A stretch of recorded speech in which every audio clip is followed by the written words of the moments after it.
लेकिन इमामत कैद खाने में भी हुज्जत वही किरदार अदा करती है जो इमाम ने मजमयाम में अदा करना हो। नबूवत के ओहदे और होते हैं, इमामत के ओहदे और होते हैं। चले, मैं यही बात आई है तो मैं यहीं से इसी बादशाह का जिक्र और तकाबुल एक नबी के साथ पढ़ देता हूं। हजरत यूसुफ पे हमला हुआ, 7वीं कोठरी तक गया अल्लाह का नबी, और 7वीं कोठरी पे जाके अपनी इस्मत को बचाया। लेकिन इस्मत बची, जिसने हमला किया था उसका हदफ वही रहा। 7वीं कोठरी तक गए हैं हजरत यूसुफ, और 7वीं कोठरी पे जाके इस्मत को बचाया। अब यह बात ज़हन में रखिएगा। आइए मैं आपको इमामत का ओहदा बताऊं। इमाम कैद खाने में थे, या एक फाहिशा औरत को जिंदान में भेजा गया ताकि इमाम पे इल्जाम लगा के इमाम का कत्ल आसार हो सके। जब सुबह का दरवाजा खोला गया तो हुकूमत का दिमाग घूम गया। आगे इमाम सजदे में था, पीछे वो औरत सजदे में थी। जो 7वीं कोठरी में जाके अपनी इस्मत बचाए उसे नबी कहते हैं। जो एक रात में फाहिशा को आबिदा बना दे उसे इमाम कहते हैं।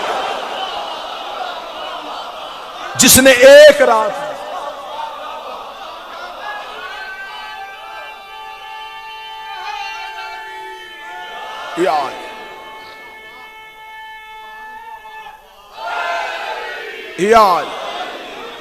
बिस्मिल्लाह,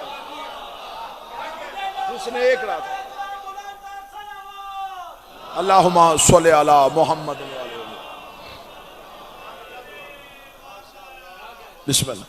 नामे नामी मूसा लकब काज़म।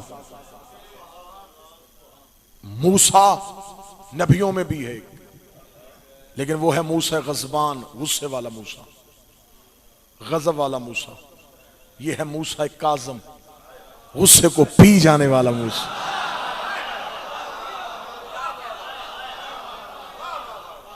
काज़म का मस्दर कोज़म, कोज़म को जाके अगर लुगत में देखा जाए तो उसका जो लुगत में तर्जमा लिखा है वो भी बड़ा अच्छा है। बाबा जी, जो पानी का मशकीज़ा होता है उसके मुंह पे एक चमड़े का तस्मा बांधा जाता है जो वो पूरे मशकीज़े के पानी को रोक के रखता है। उस तस्मे को कोज़म कहते हैं।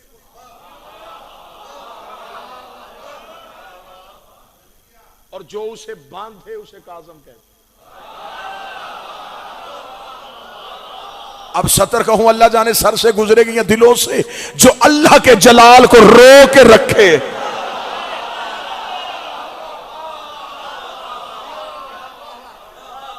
उसे मूसा एक आज़म कहते। विलायत की तबलीग जिंदान में भी नहीं छोड़ी।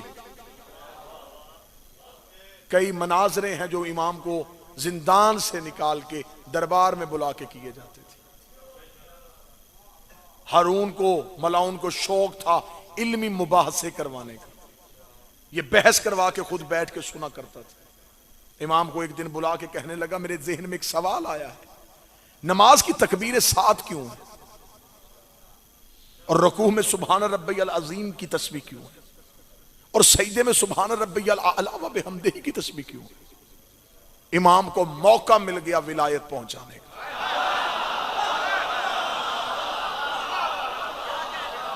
रावलपिंडी ही में अकीदा तो पढ़ा रह जाएगा, अब तो हर जगह पे पाबंदियां शुरू हो गई। लिहाजा अल्लाह इस धरती को महफूज रखे अकीदे के दुश्मनों से। अल्लाह इस खित्ते को सलामत रखे। किसी फकीर सैयद की वजह से यह धरती आबाद है, मेरा मालिक हमेशा इसे आबाद रखे। बाबा जी, इमाम को मौका मिल गया विलायत का पैगाम पहुंचाने का। इमाम ने कहा, तूने पूछा है कि नमाज की तकबीरें 7 क्यों है? इमाम ने फरमाया, जब हमारा नाना मेराज पे गया था तो 7 आसमानों से गुजरा था। जिस जिस आसमान से गुजरता था अल्लाहु अकबर अल्लाहु अकबर अल्लाहु अकबर अल्लाहु अकबर कहता। जब अर्श अजीम पे नजर पड़ी तो नबी ने कहा सुबहान रब्बे यल अजीम व बिहम्दिही। जब अल्लाह की नजर फिर जाके सिदरत मुंतहा से आगे काबा कौसैन पे नजर पड़ी, फिर कहा सुबहान रब्बे यल आला व बिहम्दिही। इसीलिए नमाज मोहम्मद को मेराज से मिली थी। पूरी नमाज का सफर नबी ने मेराज में किया था। मर्जी के मौलवी के सर पे कुरान रख के पूछ, तूने तकबीर मेराज से ली, तूने रकू की तस्वीर मेराज से ली, तूने सजदे की तस्वीर मेराज से ली। अब सर पे कुरान रख के बता, जब नबी पर्दे पे गया था तो लहजा किसका था, हाथ किसका था? इसका मतलब है कि नबी की मेराज में अली आ गया है। अस्सलात मेराजुल मोमन, नमाज मोमन की मेराज है। अगर मोहम्मद की मेराज में अली है तो तेरी नमाज में भी अली होना चाहिए।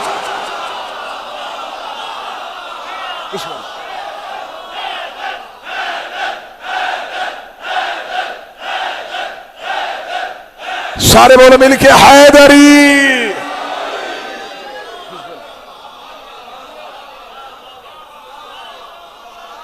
अगर नबी की मेराज में लहजा भी अली का, हाथ भी अली का,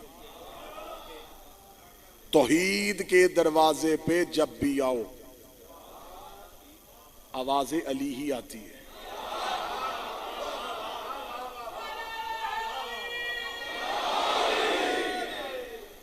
वो जो मस्जिद के दरवाजे पे फकीर आया था, पहले उसने मस्जिद वालों से मांगा था,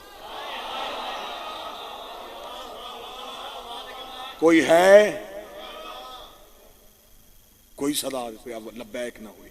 फिर आवाज दी, फिर जब उसने आसमां की तरफ निगाह करके कहा, तेरे घर से खाली जा रहा हूं, तो अली के हाथ से अंगूठी उतरी। नमाज तमाम होने के बाद एक सहाबी ने कदमों पे हाथ रख के कहा, आप तो करीम हैं, आपके दरवाजे से तो पहली सदा में मिल जाता है, आपने तीसरी सदा पे क्यों दिया? फरमाया यहां होता तो यहां वाली सदा सुनता। पहले वो यहां वालों से मांग रहा था, फिर उसने वहां वालों से मांगा। जब उसने अल्लाह से गिला किया, अली ने खैरात के बताया, जब भी तुम जली को बुलाओ जली नहीं आता, आगे से अली आता। बुलाते तुम अल्लाह को हो।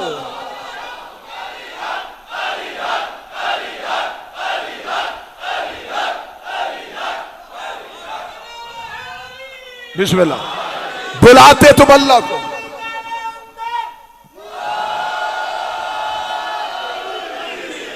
सदा तुम अल्लाह के नाम पे देते हो। वो खैरात अली के हाथ से देता है। यही तो हमारा अकीदा है, मांगते हम अल्लाह से हैं। अल्लाह के इख्तियारात के मालिक को अली कहते हैं। कहां हमारा अकीदा तौहीद गलत है? हमारा अकीदा तौहीद पे है, लेकिन हम तौहीद पे नाकस अकीदा नहीं रखते।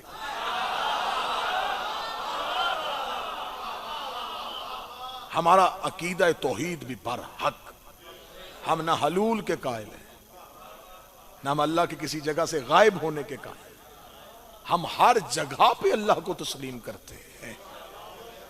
लेकिन ये बताओ, अगर वो अल्लाह हर जगह पे है तो वो जाहिर कैसे होता है? हमें किसने बताया कि अल्लाह है? हर कोई उठता है अशहदु अल्ला इलाहा इल्लल्लाह, मैं गवाही देता हूं है। तूने सीना तान के गवाही दी कैसे? तूने देखा? कहता नहीं, किसी ने कहा था कि है।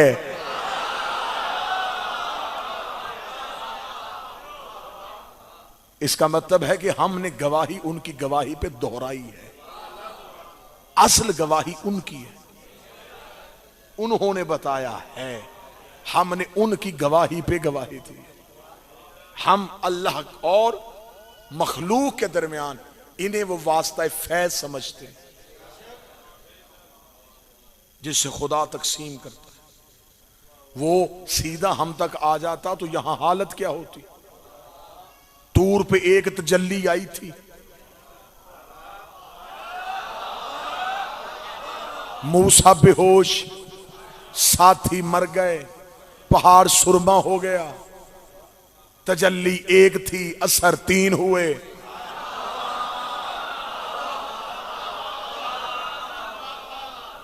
जैसा ज़र्फ, जैसी सलाहियत, उसने वैसा लिया। नूरे तौहीद को कौन बर्दाश्त करे? जैसे मैं अक्सर मिसाल दिया करता हूं, जो बाहर से ग्रिड स्टेशन से वोल्टेज आते हैं वो बहुत ज्यादा होते हैं, वो सीधे घरों में आ जाए तो हर चीज जल जाए।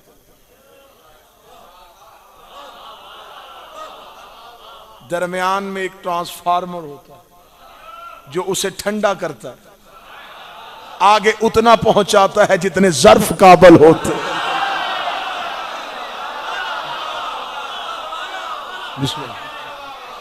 इमामत इसी का नाम है। नूरे तौहीद को पूरा लेके आगे उतना दे जितने ज़र्फ काबल होते। लिहाजा हम इन्हें अल्लाह नहीं समझते, हम इन्हें अल्लाह के और अपने दरमियान वसीला समझते। फिर मैं एक जुमला कहने लगा और मुझे सादात से दुआ और आपसे ताईद दाद की सूरत में चाहिए। जब वो अल्लाह इनके बगैर हम तक नहीं आता,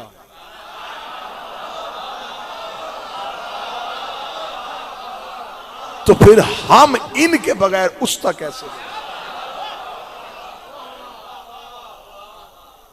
तुम्हें नमाज सिखाई किसने? इन्होंने। तो जब उसने इनके बगैर हमें नमाज नहीं दी,